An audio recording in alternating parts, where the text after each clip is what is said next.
बिस्मिल्लाहिर्रहमानिर्रहीम। अस्सलाम वालेकुम स्टूडेंट्स, क्या हाल है आपका। तो आज हमने चैप्टर नंबर 4 के शॉर्ट क्वेश्चंस डिस्कस करने हैं और ये short question according to smart syllabus जो हमारे सिलेबस में इंक्लूडेड है वही हम इसमें करेंगे।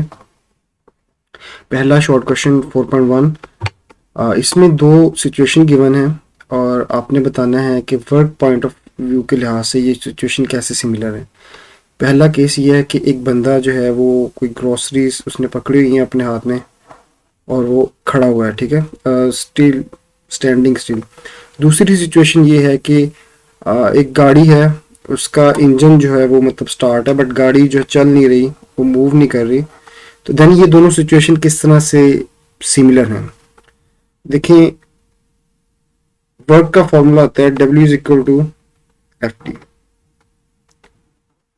अब ये जो दोनों सिचुएशन है, दोनों वो जो बंदा खड़ा हुआ है ग्रोसरीज लेकर अपने फ्रेंड से बातें कर रहा है, वो भी मूव नहीं कर रहा, उस केस में भी डिस्प्लेसमेंट जीरो है। और जो गाड़ी है जिसका इंजन स्टार्ट है वो भी मूव नहीं कर रही। तो दोनों केसेस में डिस्प्लेसमेंट जीरो है, तो जिसकी वजह से दोनों केसेस के अंदर जो वर्क डन है वो भी जीरो है। तो ये दोनों सिचुएशन सिमिलर हैं because in both two situation no work is being done, ठीक है। और नेक्स्ट हम क्वेश्चन नंबर 4.2 जो कि हमारे सिलेबस में इंक्लूडेड है अकॉर्डिंग टू स्मार्ट सिलेबस। 4.2 के अंदर हमारे पास है जी, कहते हैं calculate the work done in kilo joules in lifting a mass of 10 kg at a steady velocity through a vertical height of 10 metre. कि इसमें हम न्यूमेरिकल टाइप, ये हमारे पास क्वेश्चन है। इसमें गिवन डाटा में हमें मास गिवन है 10 kg, देन आपको हाइट गिवन है 10 मीटर। एक ऑब्जेक्ट जिसको अपने 10 kg मास या 10 मीटर हाइट तक अपलिफ्ट करना है, तो देन उसमें कितना वर्क डन आपको करना पड़ेगा। तो वर्क होता है इक्वल FD के। इस केस में हम F की जगह mg पुट कर सकते हैं और डिस्प्लेसमेंट की जगह पे हाइट। हमारे पास मास गिवन है 10 और g की वैल्यू 9.8 और यहाँ से हमारे पास हाइट गिवन है 10 मीटर। तो यहाँ से हमारे पास आंसर आ जाएगा 980 जॉल्स।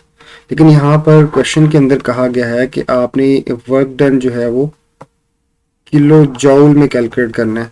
तो देन आपने यहाँ पे इसको छोड़ना नहीं है, इसको एज इट इज आपने इसको किलो जॉल में कन्वर्ट करेंगे तभी आपको इसके फुल मार्क्स अवार्ड होंगे एग्जाम में। तो यहाँ पे किलो जॉल में कन्वर्ट करने के लिए इसको हम 1000 से डिवाइड कर देंगे।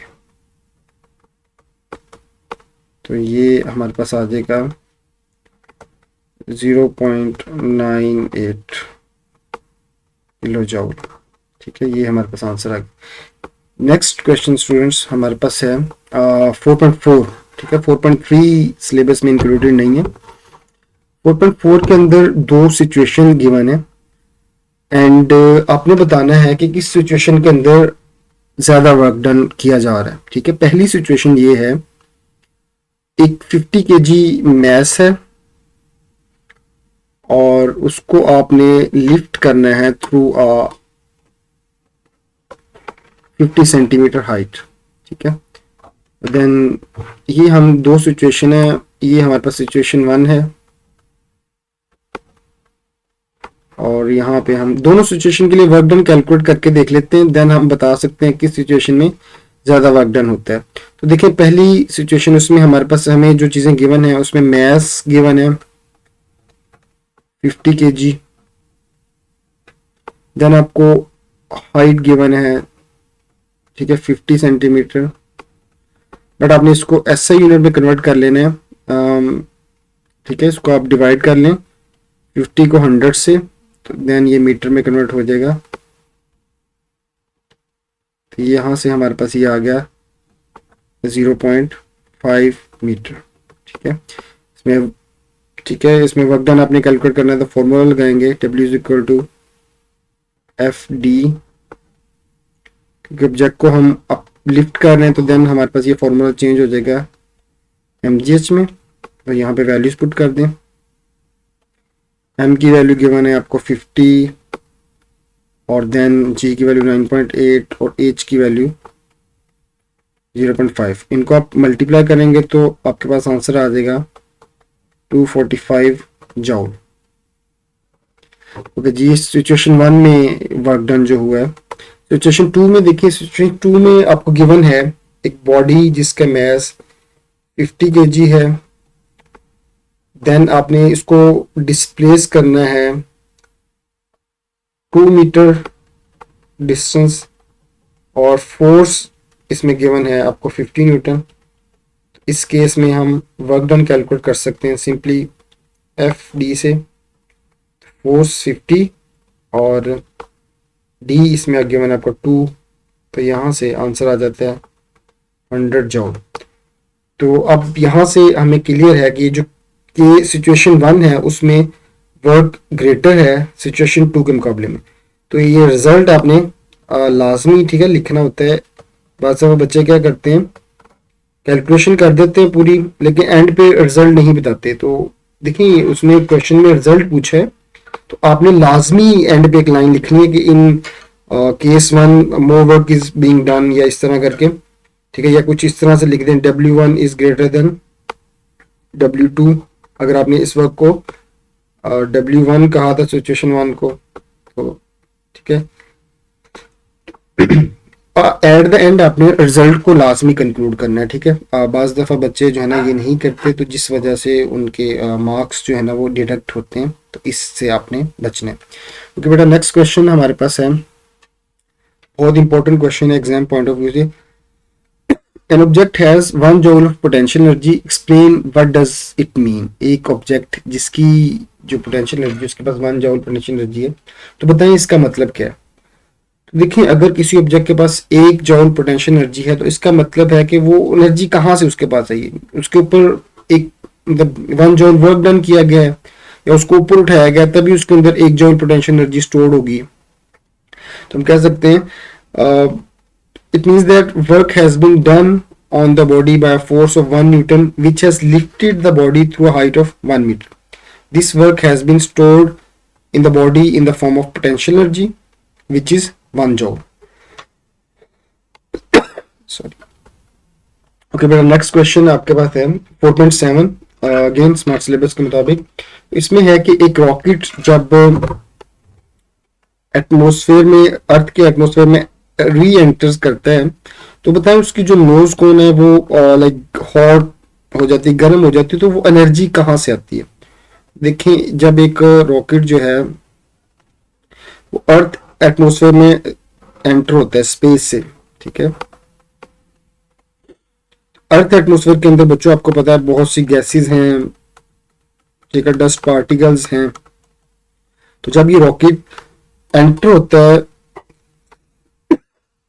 अर्थ एटमॉस्फेयर में, तो इसको ठीक है फ्रिक्शन का सामना करना पड़ता है, ये डस्ट पार्टिकल्स और ये डिफरेंट जो ठीक है गैसेस वगैरह के हैं, वाटर वेपर्स हैं। तो अब फ्रिक्शन की वजह से वहां पर हीट प्रोड्यूस होती है। तो अब ये उसने क्वेश्चन में पूछा कि ये एनर्जी कहाँ से आती है। तो बेसिकली रॉकेट मूव कर रहा है तो उसके पास काइनेटिक एनर्जी है, तो उसी काइनेटिक एनर्जी का कुछ हिस्सा उस फ्रिक्शन को ओवरकम करने के लिए यूज हो जाता है। तो बेसिकली ये एनर्जी उसकी काइनेटिक एनर्जी है जो कि हीट में कन्वर्ट हो रही है। तो इस वजह से ये जो रॉकेट है इसकी स्पीड भी कम हो जाती है, क्योंकि उसकी कुछ काइनेटिक एनर्जी फ्रिक्शन को ओवरकम करने के लिए यूज हो जाती है।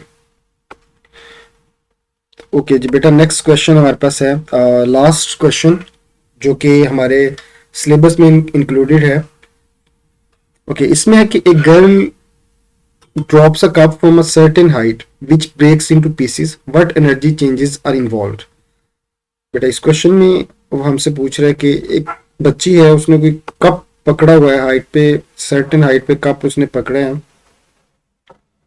तो अब वो उस कप को ठीक है नीचे गिरा देती है या गिर जाता है उसके हाथ से। तो इसमें कौन सी एनर्जी चेंज आती है। पहली बात हुई कि जब उसने कप को एक सर्टेन हाइट पे पकड़ा हुआ है तो उसके अंदर ग्रेविटेशनल पोटेंशियल एनर्जी स्टोर्ड है। जब उस कप को वो रिलीज कर देगी तो उसकी पोटेंशियल एनर्जी काइनेटिक एनर्जी में कन्वर्ट हो जाएगी just before hitting the ground, यानी ग्राउंड जमीन को हिट करने से पहले उसकी सारी की सारी पोटेंशियल एनर्जी काइनेटिक एनर्जी में कन्वर्ट हो चुकी होगी। तो देन जब वो जमीन को स्ट्राइक करेगा, ठीक है, फ्लोर के ऊपर जब वो स्ट्राइक करेगा तो उसकी ठीक है हमें साउंड आएगी। तो बेसिकली काइनेटिक एनर्जी का कुछ हिस्सा साउंड एनर्जी में कन्वर्ट हो जाएगा।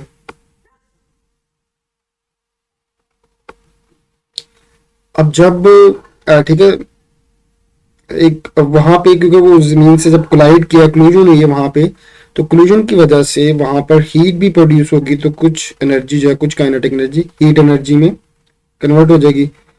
बाकी की जो रिमेनिंग काइनेटिक एनर्जी है, और क्योंकि जब वो कोलाइड करेगा कप उससे, तो वो बेसिकली क्या होगा, वो जो कप के छोटे छोटे पीसीज हैं वो मूव करेंगे, तो बाकी एनर्जी काइनेटिक एनर्जी उनको मूव करवाने के लिए यूज हो जाएगी। तो बच्चों ये हमने शॉर्ट का क्वेश्चन डिस्कस कर लिए जो कि हमारे सिलेबस में इंक्लूडेड थे अकॉर्डिंग टू स्मार्ट सिलेबस। तो इंशाल्लाह बेटा नेक्स्ट वीडियो में हम जो एडिशनल शॉर्ट क्वेश्चन है जो चैप्टर के अंदर से बन सकते हैं वो हम नेक्स्ट वीडियो में डिस्कस करेंगे। और इन क्वेश्चंस के जो नोट्स हैं वो ऑलरेडी मैंने आपके व्हाट्सएप ग्रुप में सेंड कर दिए, तो वहाँ से आप इनको देख सकते हैं, ठीक है। बाकी जो है इंशाल्लाह सुबह जो हम माइक्रोसॉफ्ट टीम्स पे जो डिस्कशन क्लास है, तो वहाँ पे बाकी जो भी आपको कोई प्रॉब्लम है तो वहाँ पर हम डिस्कस कर लेंगे। अल्लाह हाफिज़।